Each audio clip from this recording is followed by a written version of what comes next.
நம்முடைய பெயரை தேவன் ஜீவ புஸ்தகத்தில் எழுதுகிறார். கை உயர்த்தி சந்தோஷம் அல்லேலூயா சொல்லுங்க பார்க்கலாம். உங்க பேரெல்லாம் கின்னஸ் புத்தகத்தில் இல்லைன்னா என்ன? அல்லேலூயா. அது உலகத்தின் புத்தகம். ஆமென். சாதனை படைத்தவர்களின் பட்டியலில் உங்கள் பெயர் இல்லாமல் இருக்கலாம். ஆனால் தேவ பிள்ளையே, உன் பெயர் ஜீவ புஸ்தகத்திலே எழுதப்பட்டிருக்கிறது.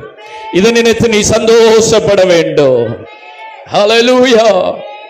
எப்பொழுது ஒரு மனிதனுடைய பெயர் ஜீவ புஸ்தகத்திலே எழுதப்படுகிறது, ஒரு மனிதன் மனம் திரும்பி பாவ மன்னிப்பை பெற்றுக்கொண்டு பிதா குமாரன் பரிசுத்தாவியின் நாமத்தினாலே அவன் மூழ்கி ஞான ஸ்நானம் எடுக்கும் பொழுது அவன் பெயரை தேவன் ஜீவ புஸ்தகத்திலே எழுதுகிறார்.